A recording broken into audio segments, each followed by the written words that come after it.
I hope सब last lecture में आपने रिवाइज किया होगा।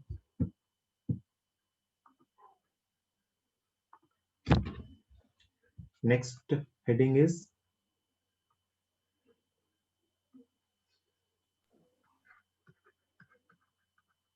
कटिंग ऑफ लेंस, लेंस को काटना, है ना। सिंपल सी चीज है, कुछ बेसिक ज्यादा दिक्कत इसमें आती नहीं है। दो तरीके से काट सकते हैं लेंस को, तो उन्हीं को अपन एक एक करके सीखेंगे। Perpendicular to principal axis, perpendicular to principal axis, principal axis के परपेंडिकुलर लेंस को कट करना, एंड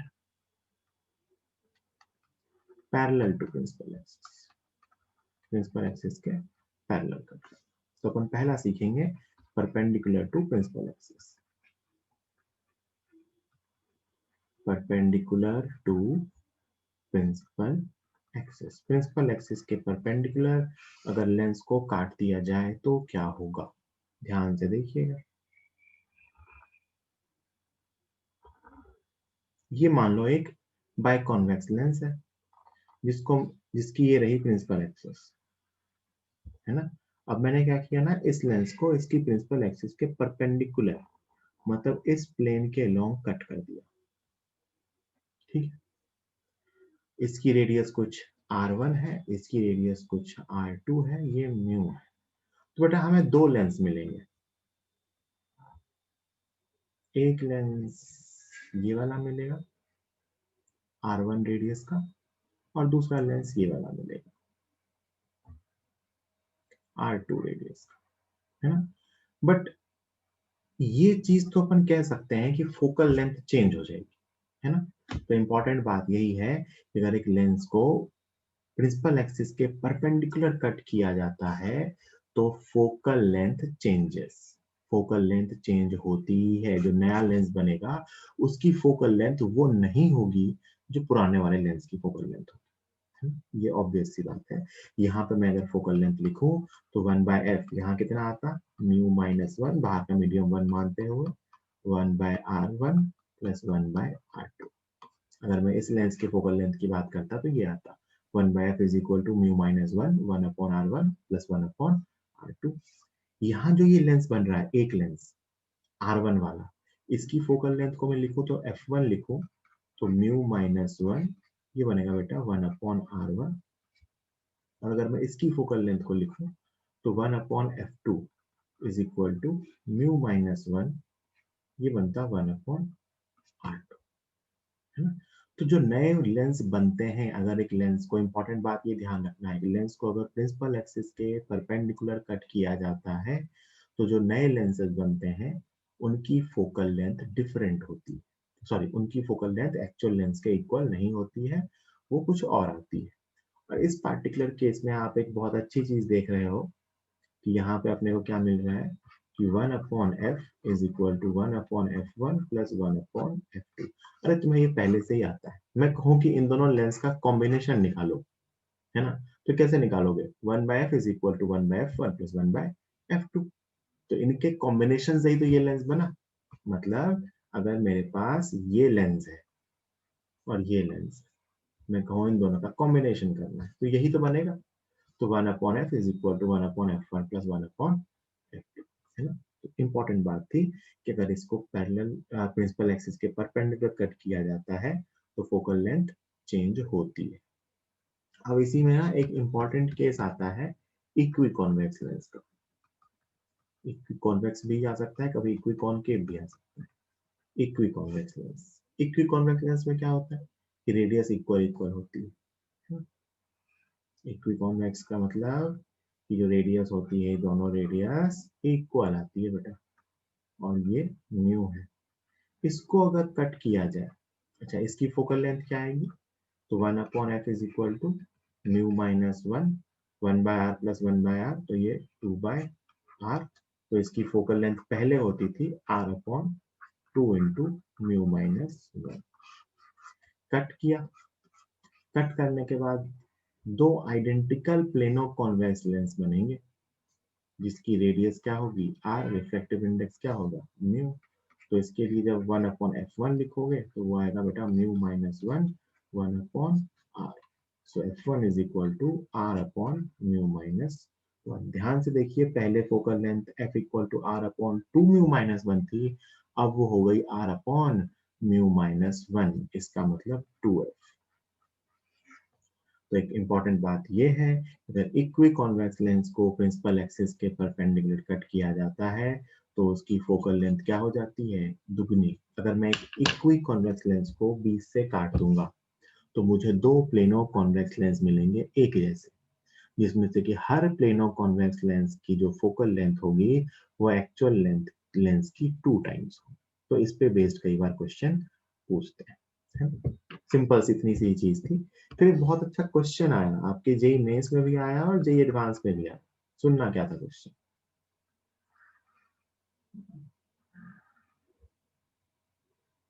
क्वेश्चन ऐसा था ना कि ये एक R1 था और ये एक R2 था, ये एक लेंस था, इसको ऐसा कट कर दिया तो दो लेंस बने भैया, ये तो समझ में आता है। अब इन दोनों लेंस को ना चार तरीके से ओरिएंट किया गया, मतलब चार तरीके से रखा गया। इसको 1 ऐसे,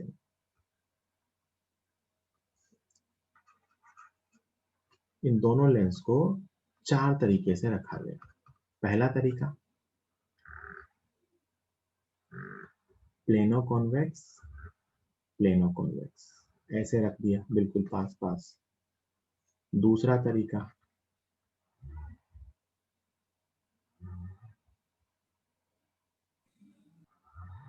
ऐसे रख दिया, बिल्कुल पास पास है ना, कांटेक्ट में है। तीसरा तरीका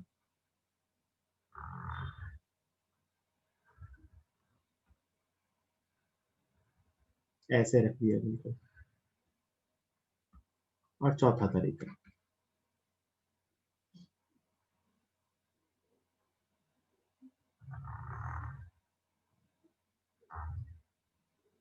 ऐसा।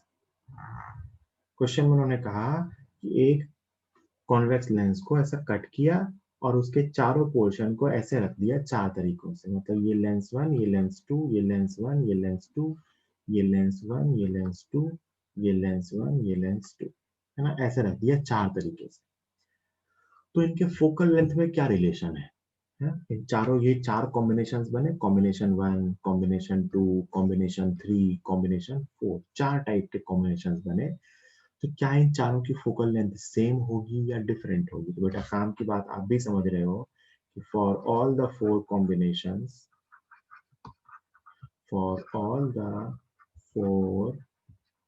कॉम्बिनेशंस, चारों कॉम्बिनेशंस के लिए focal length will be same. चारों की फोकल लेंथ सेम होगी और वो होगी 1/f equivalent is equal to 1/f1 plus 1/f2। कि लेंस को काट के इसे कैसे भी ओरिएंट करके रखें कोई फर्क नहीं पड़ता, इफेक्टिव फोकल लेंथ यही आएगी। और ऐसा क्यों हुआ? क्योंकि एक लेंस चाहे वो f1 वाला होता, कोई सा भी, ये वाला या ये वाला, लेंस की फोकल लेंथ उसकी ओरिएंटेशन पे डिपेंड नहीं करता। तो चारों केस में फोकल लेंथ सेम आएगी। किसी को कोई डाउट है क्या इसमें? जल्दी से बता दो, किसी को कोई डाउट है क्या? देखो मैंने रिकॉर्डिंग ऑन कर दी है ना। चलो दूसरा, ध्यान से सुनना, ये केस इंपॉर्टेंट है। व्हेन लेंस इज कट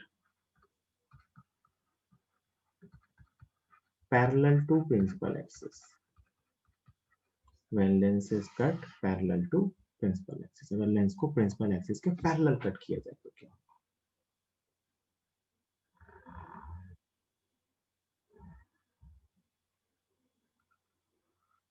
है ना। जैसे मान लो ऐसा, ये अपनी प्रिंसिपल एक्सिस थी, इसके पैरेलल मान लो यहां से मैंने कट कर दिया, दिस इज प्रिंसिपल एक्सिस। तो मुझे एक तरीके से दो लेंस मिले, एक इसका ऊपर वाला पार्ट और एक इसका नीचे वाला पार्ट, है ना। एक बात ध्यान से समझना बेटा, अगर यहाँ पे एक ऑब्जेक्ट रखा होता तो उसकी इमेज बनती, मान लेते हैं यहाँ। क्यों बनती? क्योंकि लाइट रे यहाँ से भी जाती, लाइट रे कुछ यहाँ से भी आती, लाइट रे कुछ ऐसे सीधे भी जाती, कुछ लाइट रे ऐसे नीचे से जाती, कुछ लाइट रे यहाँ से जाती, और वो सब रिफ्रैक्शन के बाद यहाँ मिल रही है।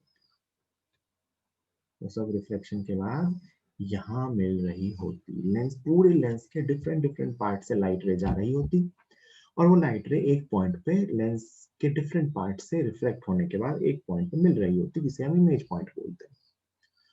अब जरा सोचो, अगर मैं कहूं कि सिर्फ मेरे पास एक लेंस का इतना सा ही पीस है, इतना सा ही पीस है, एक लेंस का इतना सा पीस दिया हुआ है ना, बाकी लेंस हटा दिया, उसमें डॉटेड लाइन से ड्रॉ कर रहा हूँ, उतना सा पार्ट हटा दिया डॉटेड वाला, और ऑब्जेक्ट यहाँ है। अब क्या हो? तो आप कहोगे सर ऊपर वाले पार्ट से तो जो लाइट रे एज यूजुअल पहले जाती थी वो जा रही है और इमेज बना रही है, लेकिन ये इस पार्ट से जो लेंस पे लाइट रे थी वो अब लेंस से पास नहीं हो रही है। लेकिन क्या इमेज की लोकेशन में कोई चेंज होगा? नहीं। क्योंकि बेटा सोच के देखो ना, ये पार्ट, अगर मैं छोटे छोटे से पार्ट्स की बात करूं, मैं कहूँ कि ये लाइट रे, ये वाली लाइट रे सबसे ऊपर वाली, ये इमेज कहाँ बना रही है? यहाँ। अच्छा, ये वाली लाइट रे, ये तो बस इतने से लेंस से ही पास हुई, ये इमेज कहाँ बना रही है? यहाँ। ये वाली लाइट रे इमेज कहाँ बना रही है? यहाँ। ये वाली लाइट रे इमेज कहाँ बना रही है? यहाँ। ये वाली लाइट रे इमेज कहाँ बना रही है? यहाँ। और एक ऑब्जेक्ट से या एक लेंस से कितनी लाइट रेज पास होती है? इनफाइनाइट, बहुत सारी, मतलब 1 लाख लाइट रे मान लो। अब आपने अगर एक लेंस का छोटा सा पार्ट काट के निकाला, तो हो सकता है ये 1/3 पार्ट हो, तो 1 लाख का 1/3 लाइट रे पास होगा भाई। इससे मान लेते हैं 30,000 लाइट रे पास हो रही होगी, तो 30,000 लाइट रे इमेज बनाएगी। यहाँ पे 1 लाख लाइट रे से इमेज यहाँ बन रही थी, यहाँ पे 30,000 से इमेज बनेगी, तो इमेज बनेगी तो वही, लेकिन इमेज की इंटेंसिटी कम होगी। बिल्कुल सही कह रही हो योगेश, इमेज की इंटेंसिटी कम होगी। तो यहाँ से एक बात इंपॉर्टेंट है कि अगर किसी भी ऐसे लेंस को कट किया जाता है, तो उसका हर छोटा पार्ट, एक लेंस का हर छोटा पार्ट एक इंडिविजुअल लेंस की तरह बिहेव करता है ना। क्या बताया मैंने? when the lens is cut parallel to principal axis, each part behaves as lens of same focal length। Her part जो है वो सेम फोकल लेंथ के लेंस की तरह बिहेव करता है, बस इमेज की इंटेंसिटी कम होगी, intensity of image will be reduced. क्यों रिड्यूस हुई इंटेंसिटी? क्योंकि कंपैरेटिवली कम लाइट रेज मिलके इमेज बना रही है। मतलब कल को मैं आपसे कहूं कि आपके पास एक पूरा लेंस है जिसकी फोकल लेंथ f है, और आपके पास इसका एक छोटा सा पीस है, छोटा सा पीस है, तो इसकी फोकल लेंथ भी क्या होगी? f, है ना, सेम फोकल लेंथ होती है, सेम फोकल लेंथ। क्योंकि बेटा लेंस की फोकल लेंथ का फॉर्मूला था, अगर इन जनरल देखा जाए तो 1/r1 माइनस। क्या म्यू चेंज हुआ? नहीं। क्या r1 चेंज हुआ? इस ये सरफेस की रेडियस चेंज हुई? नहीं। ये सरफेस की रेडियस चेंज हुई? नहीं। तो अगर r1 r2 और म्यू चेंज नहीं हुआ, तो लेंस की फोकल लेंथ भी चेंज नहीं होगी। तो इंपॉर्टेंट है कि अगर लेंस को प्रिंसिपल एक्सिस के पैरेलल कट किया जाता है तो उसकी फोकल लेंथ चेंज नहीं होती है, हर छोटा पार्ट एक लेंस होता है, सेम फोकल लेंथ होता है। ठीक है, अब सुनना, इस पे बेस्ड 2-3 क्वेश्चन बताता हूँ।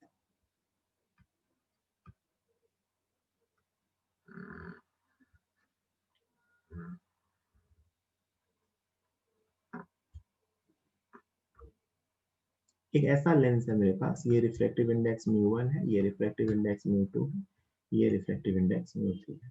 बताओ इस डायग्राम में कितने फोकल लेंथ वाले लेंस हैं? इस डायग्राम में मेरे पास कितने तरह के फोकल लेंथ हैं?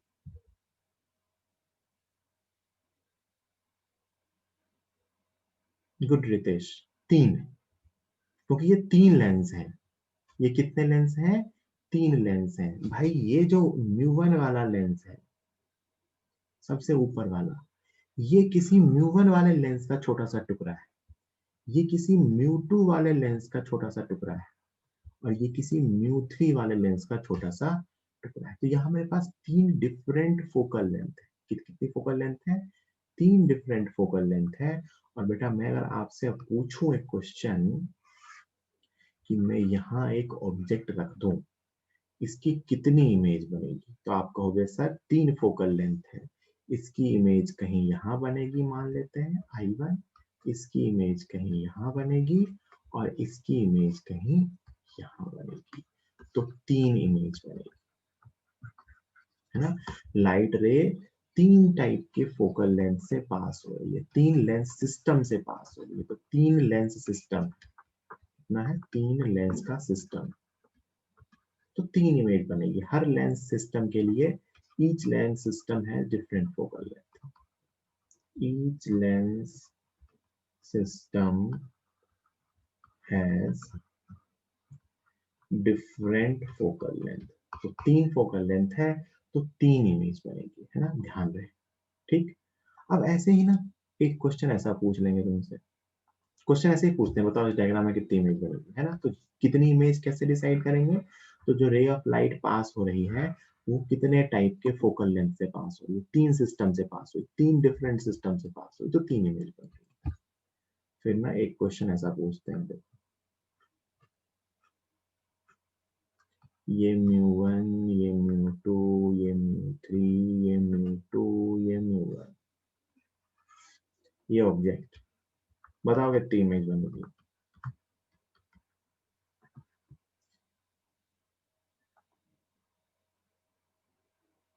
अरे थोड़ा सोचो योगेश, सोचो। बिल्कुल सही, 99% लोगों का आंसर सही है, सिर्फ एक ही गलत आंसर दिखा मुझे। कितने टाइप के लेंस है, कितनी फोकल लेंथ वाले लेंस है? 3, 3 ही तो फोकल लेंथ है ना। कौन कौन सा? एक μ1 वाले लेंस, ये दोनों कोई एक लेंस के टुकड़े हैं। ये μ2 वाले लेंस, ये दोनों किसी एक लेंस के पार्ट है। और ये μ3 वाले लेंस। तो 3 टाइप के लेंस है अपने पास। एक की फोकल लेंथ f1 होगी, एक की फोकल लेंथ f2 होगी, एक की फोकल लेंथ f3 होगी। ये लेंस और ये लेंस, ये इमेज सेम पॉइंट पे बनाएगा, है ना। तो 3 lens system, 3 lens system, 3 lens system कहने का मतलब 3 टाइप की फोकल लेंथ से लाइट रे पास होगी। कितनी इमेज बनेगी? 3 इमेज बनेगी। दोनों μ1 वाले एक जैसे हैं, μ2 वाले एक जैसे, है ना। अच्छा फिर थोड़ा सा चेंज और कर देता हूँ,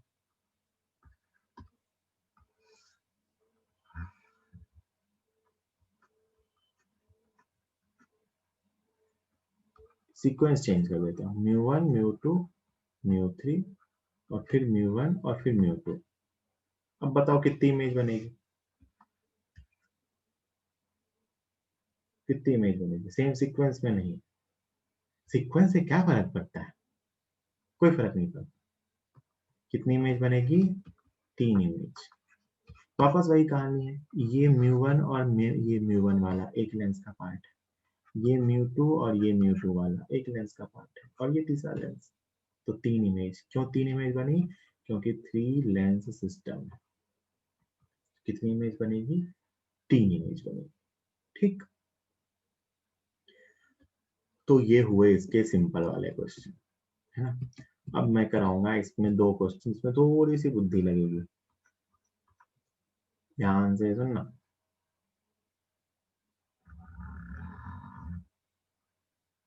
बढ़िया सवाल है, कुछ कैलकुलेट नहीं करना है, बस सोचना है।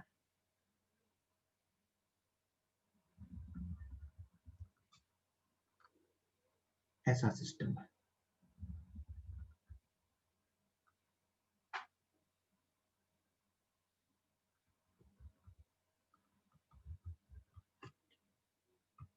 रिफ्रैक्टिव इंडेक्स ना, इसका μ1 है, इधर वाले का, बीच वाला पूरा पार्ट जो व्हाइट बचा हुआ है वो μ2 है, और इसका μ3 है, और यहाँ एक ऑब्जेक्ट है। बताओ कितनी इमेज बनेगी? नंबर ऑफ, बिल्कुल जल्दी मत करना, है ना, बिल्कुल जल्दी मत करना, सोचना। मैंने क्या बताया, जितने लेंस सिस्टम होते हैं या लाइट जितने टाइप के फोकल लेंथ से पास होती है उतनी इमेज मिलती है।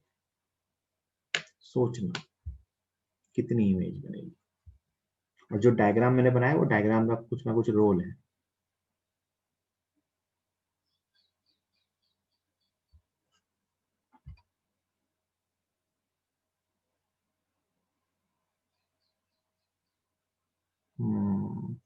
कुछ लोगों के आंसर 1 है, कुछ लोगों के आंसर 2 है। योगेश इनफाइनाइट कहाँ से आएगा बेटा?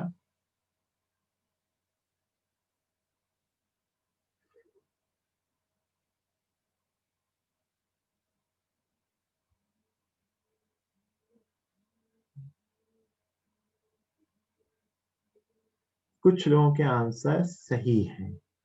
जिनके आंसर सही हैं मैं उनका नाम बोलूं तो मोहसिन का आंसर सही है, राजपाल का आंसर सही है, आयुष का आंसर सही है, सतीश का आंसर सही है, सुजल का आंसर सही है, नताशा का, सृजन का,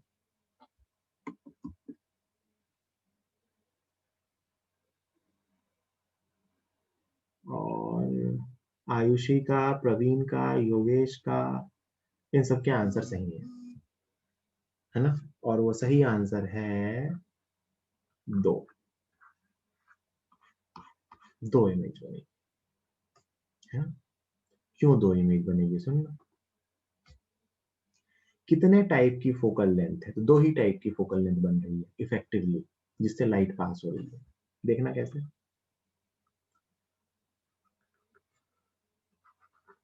ये लेंस म्यू2 वाला है और ये लेंस भी म्यू2 वाला है। जो मैंने कट करके ऊपर नीचे छोटा सा पीस बनाया ना, वो दोनों एक ही लेंस है। तो बेटा जो लाइट रे इससे पास होगी और जो लाइट रे इससे पास होगी, ये दोनों लाइट रे कहीं एक ही पॉइंट पे मिलेगी और वो इमेज बनाएगी। इसको मैं कुछ I2 कह दे रहा हूँ। ठीक। और जो बची लाइट रेज हैं, जो बची लाइट रेज है वो बेटा इस सिस्टम से पास होगी, है ना? जो भी लाइट रे आएगी वो यहाँ से। अब ये म्यू1 म्यू2 म्यू3 तीन लेंस है नो डाउट। एक लेंस ये है, एक लेंस ये है, एक लेंस ये है। लेकिन वो तीनों मिलके बनाएंगे 1/f1 plus 1/f2 plus 1/f3 is equal to 1/f equivalent. ये इसके बाद जो भी लाइट रे ऊपर और नीचे वाले टुकड़े को हटा दो, उसके अलावा जो भी लाइट रे है वो इन तीनों के लेंस के कॉम्बिनेशन से ही पास हो, है ना? और वो इमेज किसी एक ही जगह बनाएगी, एक ही जगह बनाएगी। यहाँ इसको मैं कुछ I1 कहते हैं।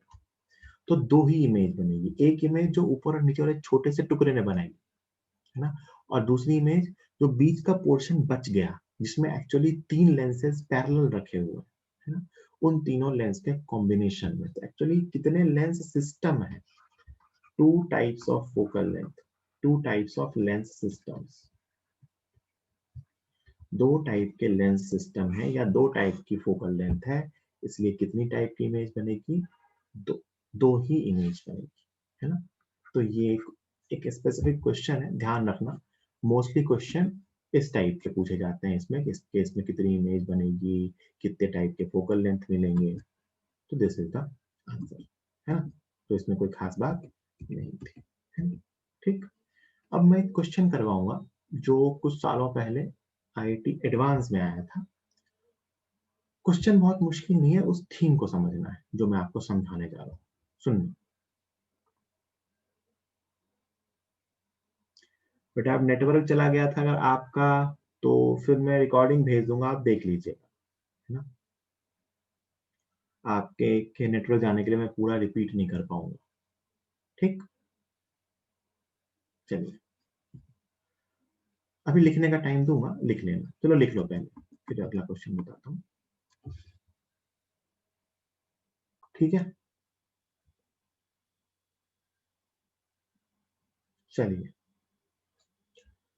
अब सुनो ध्यान से। क्वेश्चन क्या है? क्वेश्चन ये है बेटा कि एक लेंस था।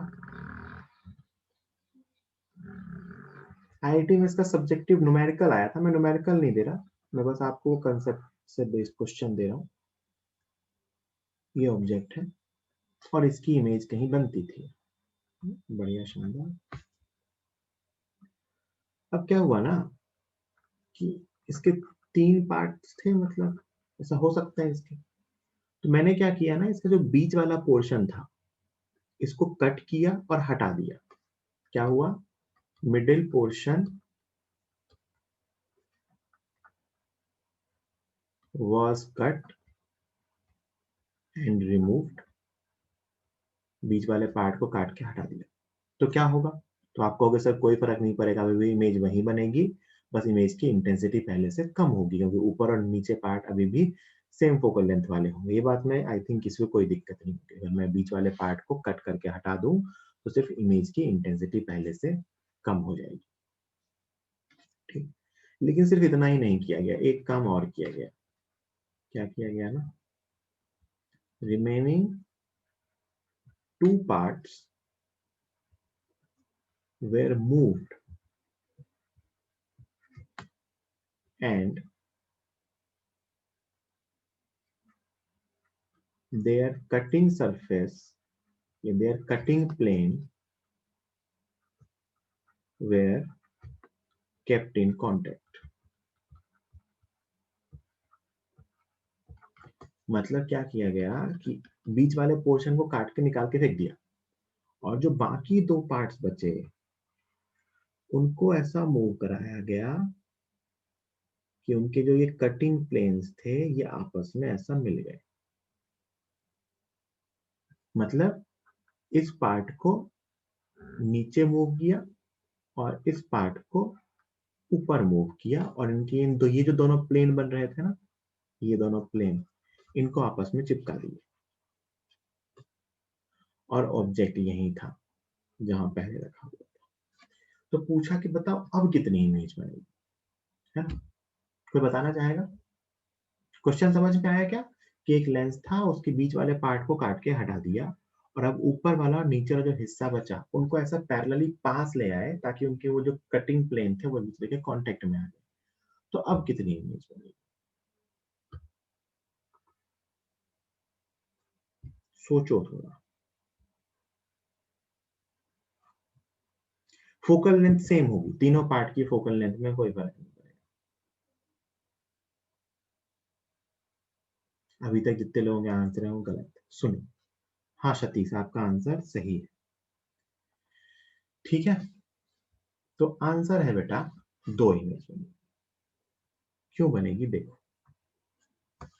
अभी क्या है ना, इन तीनों लेंस की प्रिंसिपल एक्सिस यही है। मैं मान लेता हूं बेटा ये 3 लेंस है, लेंस 1, लेंस 2 और लेंस 3। तीनों की फोकल लेंथ सेम है, तीनों की प्रिंसिपल एक्सिस सेम है, एज इट इज, एक ही जो लेंस की प्रिंसिपल एक्सिस थी, तो इमेज यहीं के यहीं बन गई। लेकिन बेटा जैसे ही मैंने अब लेंस 1 को नीचे शिफ्ट किया, तो लेंस 1 को देखो ध्यान से, जब जैसे मैं इस लेंस को नीचे शिफ्ट करूंगा साथ साथ इसकी प्रिंसिपल एक्सिस भी नीचे आएगी। तो अगर मैं लेंस को नीचे लाता हूं तो 1 की प्रिंसिपल एक्सिस भी नीचे आ जाएगी। एक लेंस को नीचे ले आए तो उसकी प्रिंसिपल एक्सिस नीचे गई, और जब मैं लेंस 3 को ऊपर ले जाता हूं तो लेंस 3 के साथ, ये लेंस 3 था, ये लेंस 3 ऊपर गया, तो लेंस 3 की प्रिंसिपल एक्सिस भी उसके साथ साथ ऊपर जाएगी, है ना? ये 1 की प्रिंसिपल एक्सिस है और ये 3 की प्रिंसिपल एक्सिस। तो लेंस को मूव करने से क्या हुआ कि उसके साथ साथ उसकी प्रिंसिपल एक्सिस भी मूव कर गई, है ना?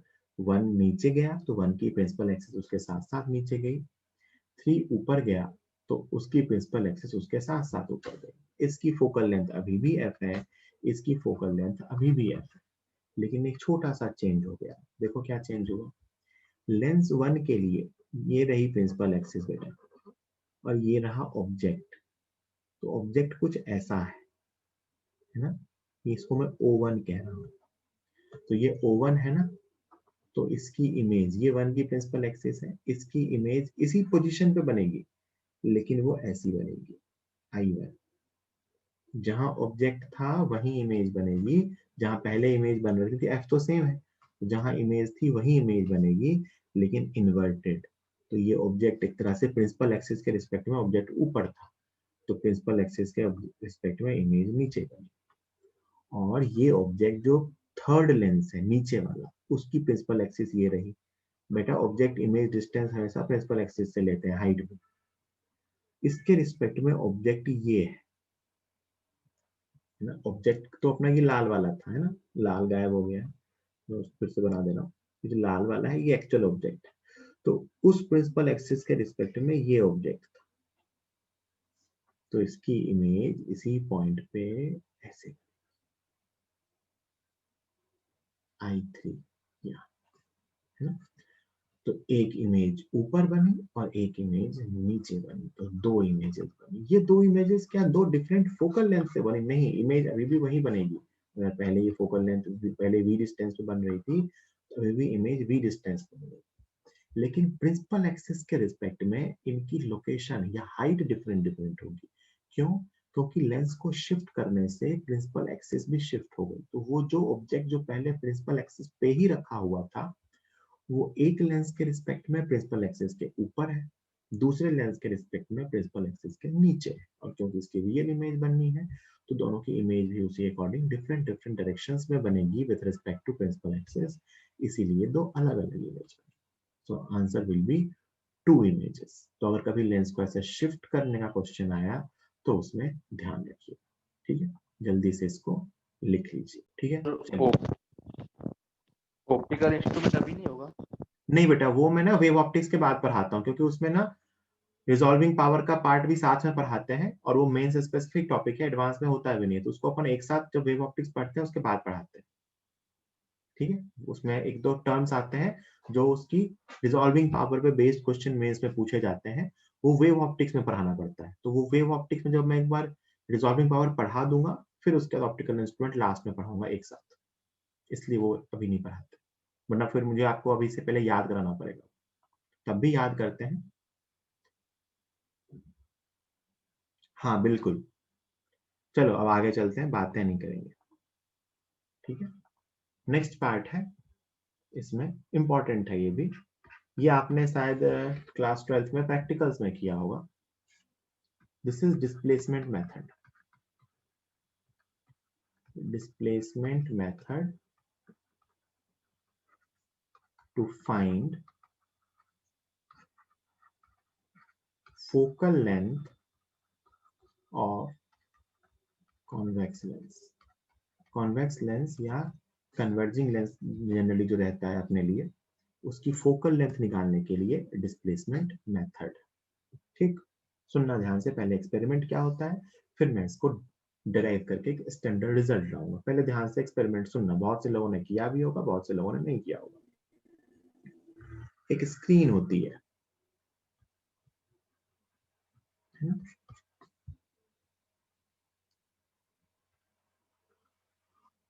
यहाँ एक ऑब्जेक्ट होता है, जनरली एक कैंडल रख लेते हैं, और एक हमारे पास बेंच होती है जिसपे एक कॉन्वेक्स लेंस अपन अटैच करते हैं एक स्टैंड के थ्रू। तो क्या करते हैं कि एक कॉन्वेक्स लेंस को इस बेंच पे ऐसा मूव कराते हैं। एक बेंच होती है ये, है ना, ये यहाँ से यहाँ तक एक वुडन बेंच होती है, ये लोहे की स्टैंड होता है जिसपे हम कॉन्वेक्स लेंस को यहाँ से यहाँ मूव करा सकते हैं। ये ऑब्जेक्ट है, ये स्क्रीन है ना। तो ऑब्जेक्ट से स्क्रीन के बीच लेंस को मूव, एक्चुअली ये बेंच और स्क्रीन, ये ऑब्जेक्ट और स्क्रीन भी उस बेंच पे फिक्स किया जाता है ना। तो ये अपना ऑब्जेक्ट है और ये अपना लेंस है ना। तो इसको ऐसे फिक्स करते हैं कि हमें स्क्रीन पे एक शार्प इमेज मिलती है। ये ऑब्जेक्ट, तो ये हाइट ऑफ ऑब्जेक्ट है, तो यहाँ पे हाइट ऑफ इमेज h1 लिखता हूँ इसको, है ना। एक लोकेशन मैंने क्या किया, इसमें कि लेंस को बिल्कुल ऑब्जेक्ट के पास से स्टार्ट करते हैं और लेंस को दूर ले जाना स्टार्ट करते हैं, तो हमें एक पार्टिकुलर पॉइंट पे जाके स्क्रीन पे एक शार्प इमेज मिलती है ना।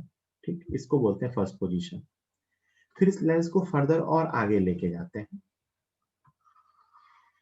और हमें इसी ऑब्जेक्ट की शार्प इमेज एक बार और मिलती है जब लेंस को वापस यहां लेके गए।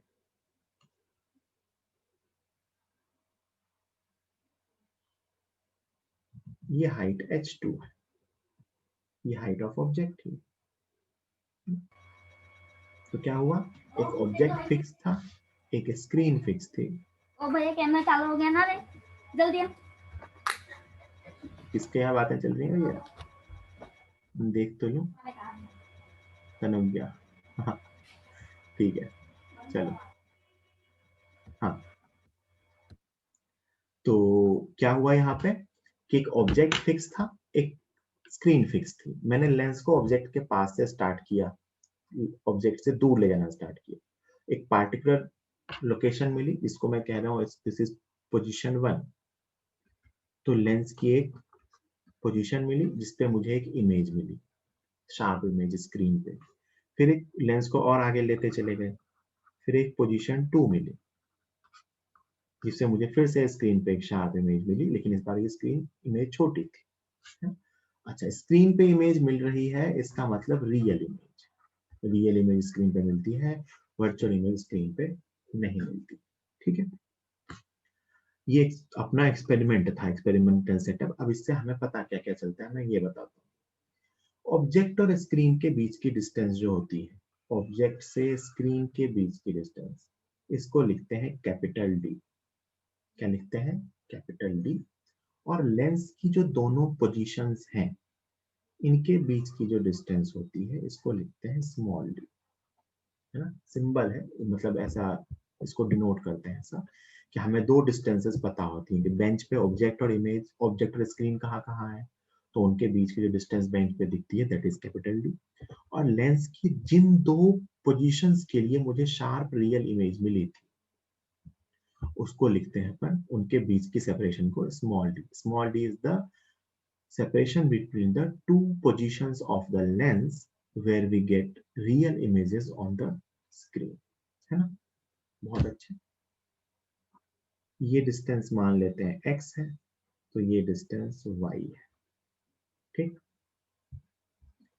तो आप दूसरी बार जब देखोगे ना, तो अभी मैं आपको प्रूव करके बता दूंगा कि ये डिस्टेंस y आएगी और ये डिस्टेंस x आएगी। तभी ऐसा पॉसिबल है कि सेम पॉइंट पे इमेज मिले।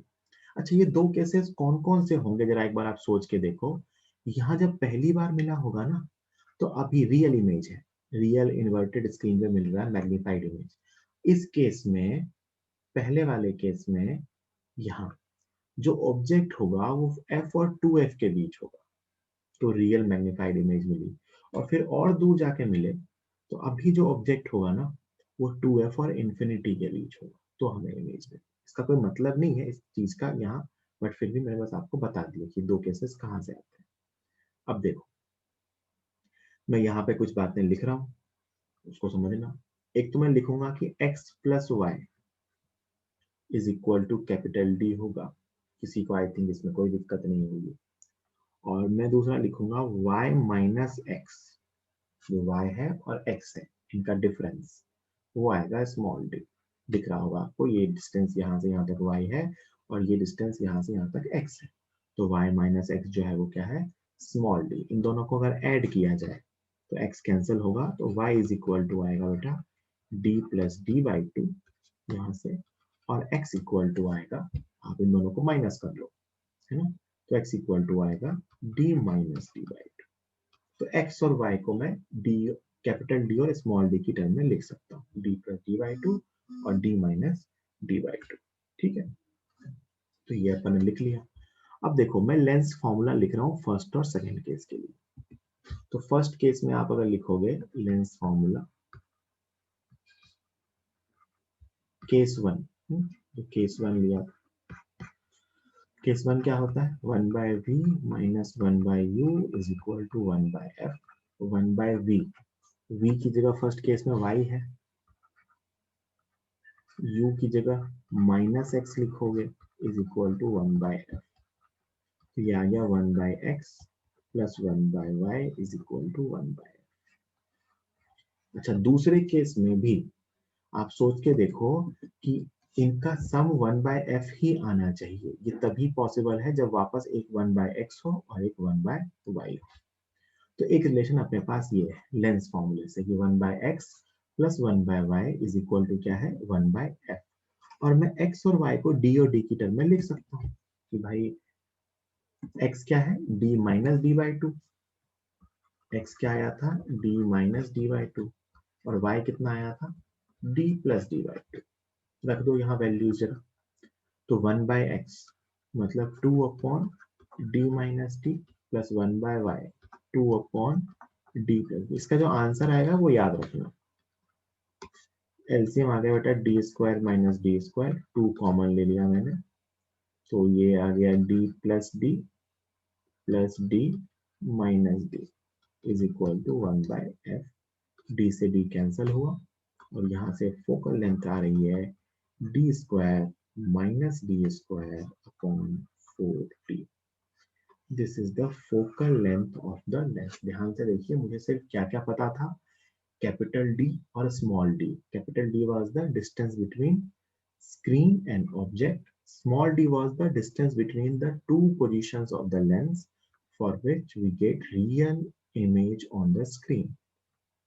तो आपको अगर कैपिटल D और स्मॉल d पता है तो आप लेंस की फोकल लेंथ डायरेक्टली निकाल सकते हो। ये रिलेशन कहाँ से आया, मैंने x और y की वैल्यू रखी है ना। अभी कुछ बातें इसमें और बताऊंगा, ये फोकल लेंथ अपने को पता चलेगा। एक इंपॉर्टेंट चीज यहाँ पे क्या आती है बेटा, वैसे उसको क्वाड्रेटिक बना के प्रूफ करते हैं बट उसको प्रूफ करने की नीड वैसे है नहीं। ये केस तभी पॉसिबल है, मैंने क्या कहा, रियल ऑब्जेक्ट की रियल इमेज मिल रही है। ऐसा कन्वर्जिंग लेंस में तभी होता है, मैंने केस बताया था कि कन्वर्जिंग लेंस में ऑब्जेक्ट और इमेज के बीच की जो मिनिमम डिस्टेंस हो सकती है रियल ऑब्जेक्ट और रियल इमेज के बीच की, वो 4f हो सकती है ना। क्या बताया था मैंने, minimum distance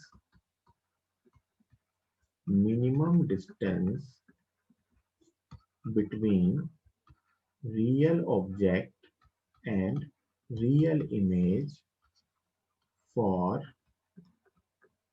converging lens is 4f।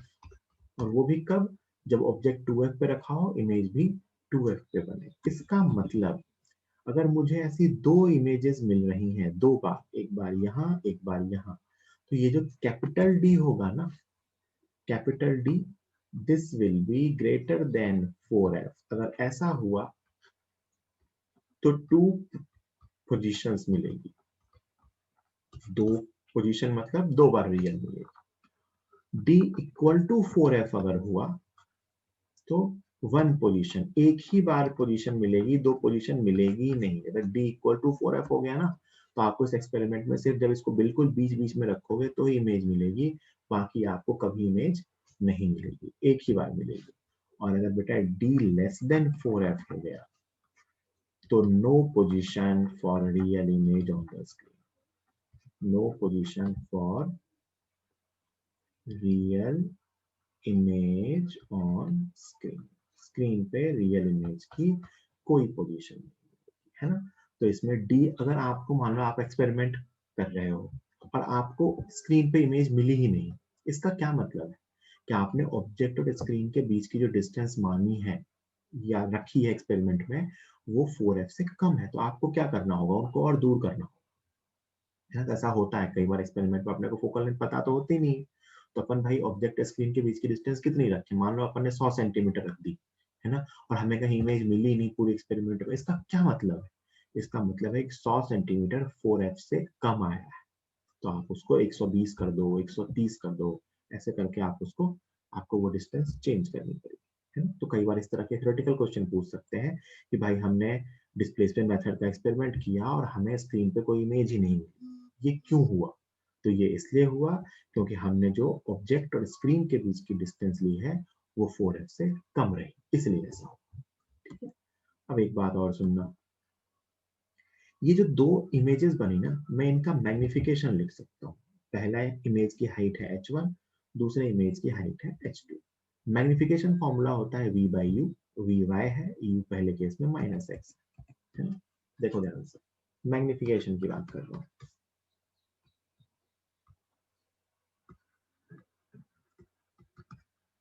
Magnification case 1 में मैग्निफिकेशन m1, केस 1 में ऑब्जेक्ट डिस्टेंस कितनी थी x, इमेज डिस्टेंस कितनी थी y। तो मैग्निफिकेशन की वैल्यू क्या आएगी, v बाई यू होता है, तो y अपॉन -x।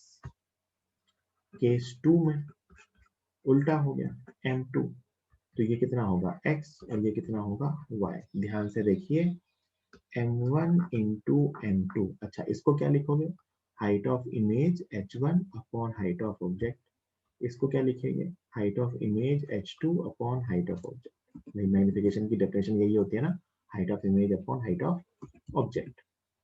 ध्यान से देखिए, m1 इंटू m2 अगर आप इन दोनों को मल्टीप्लाई करते हैं तो वो कितना आएगा 1, और इधर से मल्टीप्लाई करें अगर तो आएगा बेटा h1 h2 upon ho square. एक चीज तो ये काम आई, दूसरा यहाँ से हाइट ऑफ ऑब्जेक्ट जो आएगा वो आएगा अंडर रूट h1 h2, है ना। मैग्निफिकेशन, दोनों मैग्निफिकेशन का प्रोडक्ट 1 है, इसका मतलब बेटा पता है वो कैसे मिलेंगे, एक मैग्निफिकेशन मिलेगा -3, तो दूसरा मैग्निफिकेशन मिलेगा -1/3, एक मैग्निफिकेशन मिलेगा -4, तो दूसरा मैग्निफिकेशन मिलेगा -1/4। मतलब अगर पहले केस में इमेज 3 टाइम्स मैग्नीफाइड है तो दूसरे केस में इमेज 3 टाइम्स डिमिनिस्ड बनेगी। अगर पहले केस में इमेज 4 टाइम्स मैग्नीफाइड है तो दूसरे केस में इमेज 4 टाइम्स डिमिनिस्ड मिलेगी, है ना। दिस इज द लॉजिक, तभी इनका प्रोडक्ट क्या हो सकता है 1। तो कई बार इन पे बेस्ड क्वेश्चन भी आ जाते हैं कि अपने को डिस्प्लेसमेंट मेथड में जो 2 इमेज मिली उनकी हाइट दे देंगे, भाई एक इमेज बनी थी 1 सेंटीमीटर की, एक इमेज बनी थी 4 सेंटीमीटर की, बताओ ऑब्जेक्ट की हाइट क्या थी। तो जो मैंने बॉक्स में लिखा है यहाँ से HO is equal to root H1 H2, ये चीज काम आ जाती है। जनरली जो इसका क्वेश्चन आता है वो बेटा ये आता है कि आपको फोकल लेंथ कैलकुलेट करनी होती है कैपिटल डी और स्मॉल डी की हेल्प से, ठीक है। अब आप इस आसान सा ही है, इसमें एक रिलेशन ध्यान रखना है, प्रूफ नहीं करेंगे उसको, है ना। देखो क्या होता है, मैंने पहले एक बात बताई थी बट क्योंकि बहुत लोग पहले नहीं थे तो मैं उसको एक बार फिर से बस ऐसे ही बता दे रहा हूँ कि जो रिफ्रैक्टिव इंडेक्स होता है ना किसी भी मीडियम का, वो वेवलेंथ पे डिपेंड करता है, a plus b upon lambda square, जिसको मैंने कहा था कॉचेस फॉर्मूला, कॉचेस रिलेशन, ये कॉचेस फॉर्मूला। मतलब हर कलर के लिए वेवलेंथ सेम नहीं होती है, डिफरेंट डिफरेंट वेवलेंथ के लिए म्यू डिफरेंट डिफरेंट होता है किसी मीडियम का, क्योंकि रेड की वेवलेंथ वायलेट से ज्यादा होती है, इसीलिए रेड के लिए रिफ्रैक्टिव इंडेक्स, जिसकी वेवलेंथ जितनी ज्यादा रिफ्रैक्टिव इंडेक्स उतना कम, वायलेट से कम होगा, ठीक। ये अपन जानते हैं, है ना, कि म्यू जिसका ज्यादा होगा जिसकी वेवलेंथ कम आएगी। तो बेटा ये जो म्यू का इफेक्ट है ना, ये जो वेवलेंथ का इफेक्ट है, ये तो फोकल लेंथ पे भी आएगा। भाई अगर मैं लेंस के फोकल लेंथ की बात करूं तो लेंस के फोकल लेंथ का फॉर्मूला होता है, इन जनरल अगर मान ले बाहर का मीडियम एयर है, एयर में बात करूं इन एयर, तो mu -1 1 upon R1 -1 upon R2, है ना। तो ये तो पक्की सी बात हो गई कि अगर ये म्यू वेवलेंथ पे डिपेंड कर रहा है या कलर ऑफ लाइट पे डिपेंड कर रहा है तो फोकल लेंथ भी कलर ऑफ लाइट पे डिपेंड करेगी, जिसके लिए म्यू ज्यादा उसके लिए 1/f ज्यादा, मतलब उसके लिए f कम, तो जिसके लिए म्यू ज्यादा उसके लिए फोकल लेंथ एक तरीके से उल्टा, है ना, मतलब म्यू ज्यादा फोकल लेंथ कम, म्यू कम फोकल लेंथ ज्यादा, ठीक है। तो इसका मतलब आप कह सकते हो कि अगर mu red is less than mu violet है ना, तो 1/f ज्यादा होगा, तो focal length of red is greater than focal length of violet. दोनों की फोकल लेंथ भी सेम नहीं होगी, और फोकल लेंथ सेम नहीं होने का क्या मतलब है बेटा, कि अगर मैं इधर से एक व्हाइट लाइट भेजूं या डिफरेंट लाइट्स का कॉम्बिनेशन भेजूं तो वो एक पॉइंट पे फोकस नहीं होंगे, रेड की फोकल लेंथ ज्यादा है तो रेड वाली जो लाइट होगी वो यहाँ मिलेगी, और जो वायलेट वाली लाइट होगी वो यहाँ मिलेगी, और बीच में अलग अलग कलर के फोकस भी अलग अलग होंगे, है ना। तो इसका मतलब इमेज एक पॉइंट पे नहीं मिलेगी, है ना। multiple images will be formed. Multiple images will be formed, है ना, due to different focal lengths for different color. Different colour के लिए फोकल लेंथ डिफरेंट होती है, इसके लिए मल्टीपल इमेजेस बनेंगी। ये प्रॉब्लम है। सबसे पहले तो हमें ये समझ आना चाहिए कि ये एक प्रॉब्लम है। हम हमेशा क्या चाहते हैं कि मैं एक लेंस यूज करूं व्हाइट लाइट के लिए तो मुझे एक शार्प इमेज मिले, लेकिन भाई क्या हुआ ना कि व्हाइट लाइट के जब एक लेंस यूज करूंगा तो different different colour of light के लिए फोकल लेंथ डिफरेंट डिफरेंट होती है, और उस डिफरेंट डिफरेंट फोकल लेंथ के कारण हमें कभी भी एक शार्प इमेज नहीं मिल रही होगी। तो अगर हमें शार्प इमेज नहीं मिलेगी तो हम कहेंगे कि हमें मल्टीपल इमेजेस मिलेंगी and it is a problem, and this problem is called chromatic aberration. chromatic मतलब रिलेटेड टू कलर, है ना, chromatic aberration। यहां से ना ये FR माइनस FV की वैल्यू भी आती है, याद रख सकते हो। ये होता है omega into focal length of yellow. Yellow की फोकल लेंथ ओमेगा होती है डिस्पर्सिव पावर, मटेरियल की प्रॉपर्टी होती है। प्रिज्म में बताया था मैंने एक बार ऐसे, डिस्पर्सिव पावर ये एक मटेरियल की प्रॉपर्टी होती है। जैसे अगर फ्लिंट ग्लास का लेंस बना हुआ है तो उसका ओमेगा कुछ पता होता है, अपन ऐसे नहीं बता सकते फिक्स वैल्यू, है ना। तो ये इसको बोलते हैं lateral chromatic aberration. Chromatic aberration मतलब इनकी फोकल लेंथ डिफरेंट होती है। इस पे बेस्ड कभी क्वेश्चन पूछा नहीं है अभी तक इन जनरल कि f r minus f v क्या होगा, कभी पूछा तो इसकी वैल्यू आएगी omega into focal length for yellow. इस पे क्वेश्चन नहीं आया, क्वेश्चन आया इसके सॉल्यूशन पे, वो इंपॉर्टेंट। ये प्रॉब्लम है, ये बात आप सबको समझ में आती है क्या? दिस इज अ प्रॉब्लम, बोलो भैया, ये एक प्रॉब्लम है। Chromatic aberration is a problem कि इमेज एक पॉइंट पे नहीं बन रही है, मल्टीपल पॉइंट बन रही है, दिस इज अ प्रॉब्लम। तो इसका जो सॉल्यूशन होता है वो है अपने काम का, इसका सॉल्यूशन अपने काम का है, and that solution to problem, and the solution to problem is achromatic combination of lenses। Solution का नाम है achromatic, मतलब जिसमें कलर का इफेक्ट ना आए, achromatic combination of lenses। achromatic का मतलब नो इफेक्ट ऑफ कलर, है ना। क्या होता है देखना, सुनना ध्यान से, कि जब मैं कॉन्वेक्स लेंस लूंगा तो एफ आर आगे शिफ्ट होगा, एफ वी पीछे रहेगा, और यही जब मैं कॉन्केव लूंगा ना तो यहाँ पे एफ वी यहाँ मिलेगा और एफ आर यहाँ मिलेगा, है ना। अगर मैं कॉन्केव लेंस लूंगा तो क्या करते हैं, जैसे अपने को चश्मा बनवाना है या कुछ भी है, तो जो लेंस मेकर होता है ना, उस लेंस मेकर को पता होता है कि क्रोमेटिक एबरेशन कैसे सॉल्व करते हैं। तो सॉल्यूशन के लिए क्या करते हैं, we use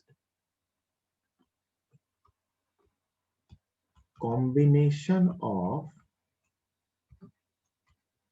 two lenses, एक convex एक concave,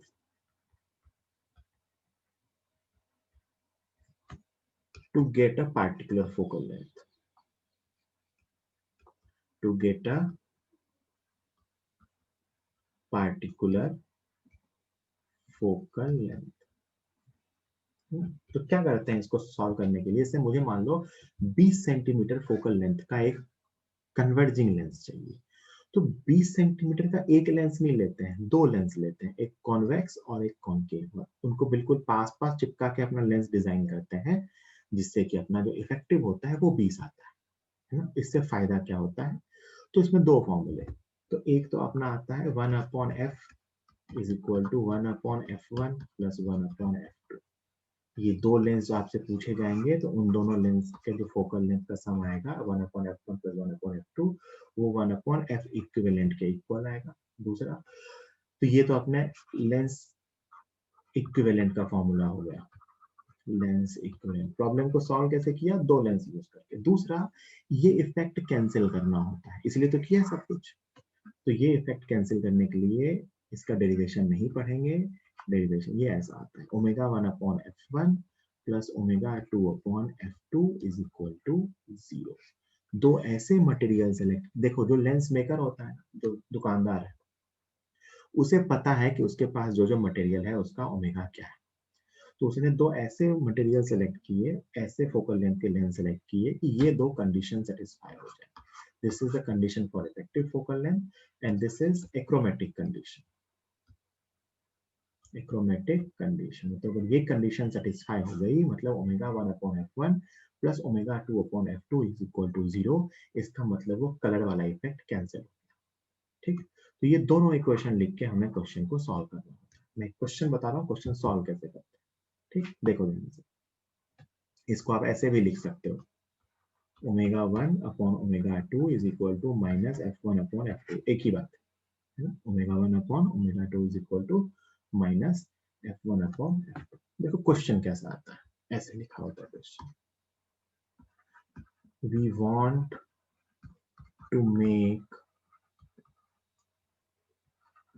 converging lens